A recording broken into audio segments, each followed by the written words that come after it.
Sometimes the end doesn't come like a storm. It crawls in, through silence, postponed conversations, a subtle gesture that once meant warmth and now means indifference. So slowly, you don't even notice you've disappeared from your own story. He wasn't jealous. He was watching, piecing together a puzzle where less and less of her remained, and far too little of himself. And when the picture was complete, he didn't tear it apart. He just stood up and walked away. Now she writes, "We should talk, but it's too late, because the most powerful goodbye is the one you never have to say. It already happened." Hello, my friend. I'm so glad you stopped by my channel. If you're here for the first time, don't forget to subscribe and share this video with your friends or family. It really helps my channel a lot. Please tell me in which city or country you watch this video. I value every one of your comments. So, let's get started. I'm Jack. Talking about personal stuff isn't really in my nature. I've always operated on the belief that if something's wrong, you deal with it quietly. Keep it private. No need to make a scene. But you can't fix what someone else keeps breaking. What happened between Maris and me didn't burst into flames overnight. It snuck in gradually, like fog rolling over a hillside, a steady buildup of ignored moments, offhand remarks, and the silence that filled the space between them. It all piled up until it became unbearable. Maris didn't start off this way. Back when we met, there was something captivating about her. Not loud or showy, more like a calm kind of confidence. We first crossed paths at a mutual friend's engagement party. I still remember the way she walked in, wearing this olive dress that somehow turned every head without her even trying. Within 10 minutes of talking, I knew I wanted to keep the conversation going. Things moved fast. We jumped right into building a future before either of us had really gotten our footing in the world. I was working my way up in logistics. She had a junior position at a marketing agency. We talked endlessly about travel plans, career goals, the kind of life we wanted to create together. A year after we met, I proposed. She didn't pause, just smiled and said yes, lighting up the room. Marriage didn't change things overnight, but little shifts started to happen. At first, it was subtle. During dinners, she'd cut me off mid-story. Around her friends, she'd tease me about always ordering the same dish, sticking to a routine, calling me predictable. I laughed along. They were just jokes, right? But slowly, those jokes stopped feeling harmless. They started turning into friction. Leaving a glass in the sink could trigger a dramatic sigh, like I'd broken some unspoken rule. Disagreeing with her in public? That meant hours of silence afterward. I didn't push back the first time things crossed a line. I brushed it off, told myself she was stressed, maybe just having a rough week. A phase. But looking back, the red flags were there. I just didn't want to read them. I thought we had the same vision. We'd talked vaguely about settling down in the suburbs, maybe having kids in a few years. I assumed we were aligned. I didn't think we needed to spell it out. We were married. Kids would come eventually. That was the natural next step, wasn't it? Then, one night, about 2 years in, we were watching a show where a couple discovers they're pregnant. Maris rolled her eyes. "People act like having kids is the greatest accomplishment," she said under her breath.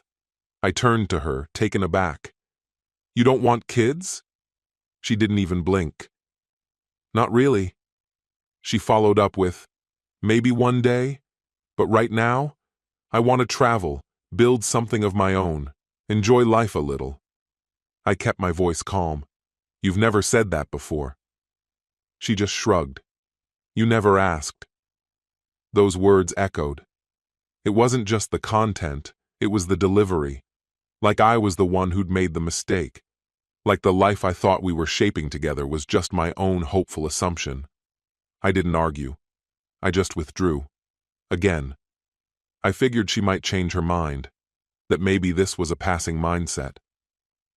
Around that time, she was getting deep into social media. She was building a brand, lifestyle posts, travel vlogs, curated outfits. I cheered her on, took her photos, bought her a ring light for her birthday. But gradually, I became part of the backdrop. One Friday, I came home earlier than usual. She was in the kitchen filming a skincare routine. I stood there for a moment before asking, "Can we talk when you're done?" She didn't even look up. "I'm filming." That moment stuck with me more than the talk about kids, not because of what she said, but because that cold distance had become normal. I felt like a ghost in my own home, and no one noticed but me. Everything snapped into focus one Saturday evening. We were hosting a dinner, small group, just 6 people. Maris had been orchestrating it all week. She picked the wine, curated the playlist, perfected the ambiance. I handled most of the cooking. She arranged the setting. We made a good team when we had a task. Guests started arriving around 7. Most were her co-workers. One man I hadn't seen before, Derek, walked in, and instantly I felt a shift. He was too relaxed around her, too familiar. And Maris? She laughed louder than usual at his jokes, reached out and touched his arm mid-story, twice. I noticed. So did everyone else. Later, as we all lounged with drinks, someone brought up relationships. One of her friends chuckled and said, "Maris, you've got it all figured out. Great job, beautiful home, a husband who cooks. What's the secret?" Maris smiled and replied, "Keep expectations low and train them well." Everyone laughed. Even Derek doubled over, laughing like it was the best line he'd heard all year. I didn't laugh. Instead, I turned toward her, silently willing her to catch herself, to recognize that the joke had crossed a line, that maybe, just maybe, she'd realize it wasn't something to toss out in front of me and a bunch of people we barely knew. But no. She took a long sip of her wine and just kept going. Once the guests had trickled out, I began collecting the scattered glasses. Maris drifted past, her eyes already locked on her phone. "Seriously?" I murmured, not even bothering to face her. "That's how you see me?" She paused near the doorway, glancing up. "What are you even talking about? That quip at dinner, set the bar low, train them right. That was about me, wasn't it?" She scoffed, letting out a short, irritated laugh. "You can't be serious. It was a joke, Jack. God, you always get like this when there's company around." I just nodded slowly, got the message loud and clear. It wasn't her words that broke something inside me. It was the indifference. The way she brushed it off, like the impact didn't matter. It wasn't a misstep or a bad read on the room. It was pure disregard. In the days that followed, little things started to hit differently. Her phone seemed permanently attached to her hand, and she was quick to flip the screen over when I walked in. Notifications buzzed at strange hours. Then, one evening, I caught a message before she swiped it away. It was from Derek. I didn't mention it, but after that, I started noticing more. The way she seemed genuinely animated when texting, only to turn distant with me right after. And Derek? He was suddenly everywhere, showing up more often in her social posts, her captions, sliding into parts of her life where I used to live. One night, as she scrolled through her phone in the kitchen, I asked, almost offhand, "You and Derek talk a lot these days?" She didn't look up. "Yeah, we're working on a campaign together." That was it. Like that single sentence explained away everything. Like it wasn't strange that I had sat through dinner, watching her flirt with him, not even a fortnight ago. I let it slide, said nothing. But sleep didn't come easily that night. Something felt off, and I needed to know what it was. The next morning, I crossed a line I never thought I would.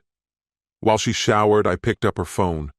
I didn't dig through months of texts, didn't go deep. I just opened the messages. Derek's thread was right at the top. The last exchange was short. She had written, "I wish things were simpler." His response came fast.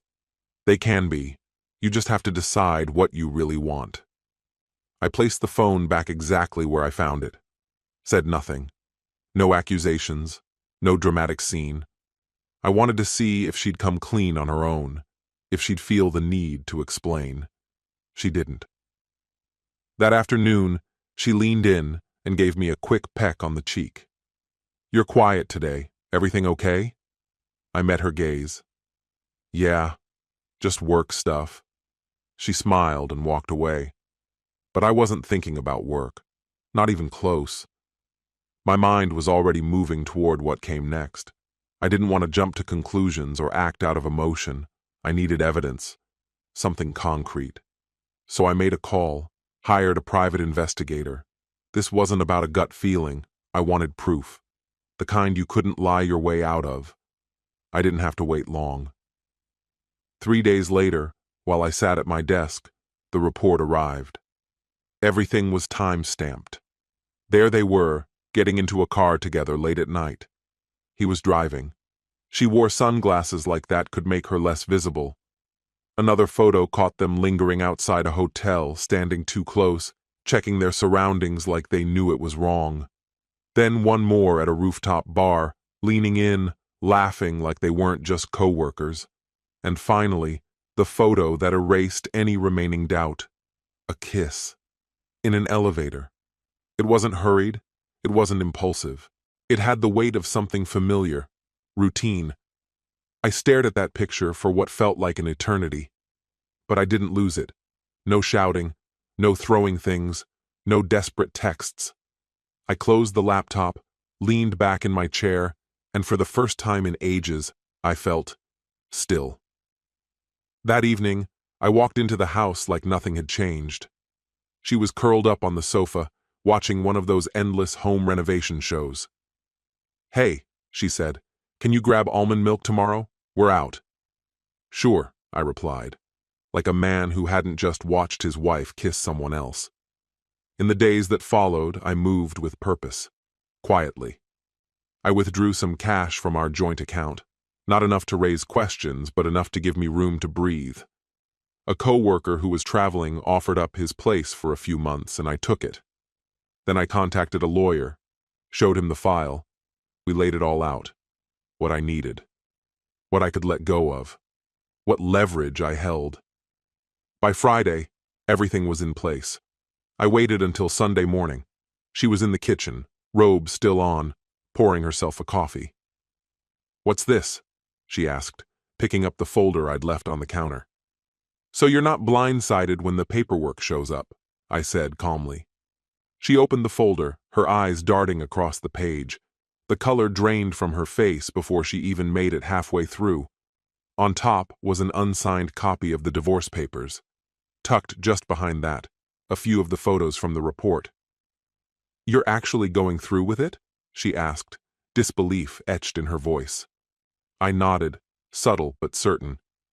Her eyes, already shimmering, widened. "All because of jealousy? That's it?" I met her gaze, calm and steady. "No, I'm doing this because I'm finally done pretending not to see the truth." She defaulted to denial. It was always her first move. "People screw up," Maris said quickly. "Things haven't been great. We've grown apart. You were never around." I didn't argue. I let the silence speak while she rushed to fill it. Then came the shift. Her voice softened, carefully measured. It always did when pride gave way to pity. She stepped closer, trying to close the distance like that might change something. "Jack, we built a life together.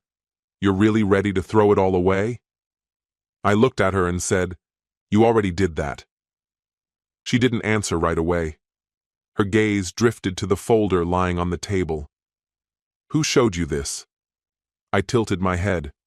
"You're asking the wrong questions." A bitter laugh escaped her. "This is insane. You're just going to leave?" "I already did," I said. "Weeks ago. You just didn't notice." She opened her mouth to protest, but no words came. Maris, speechless for once.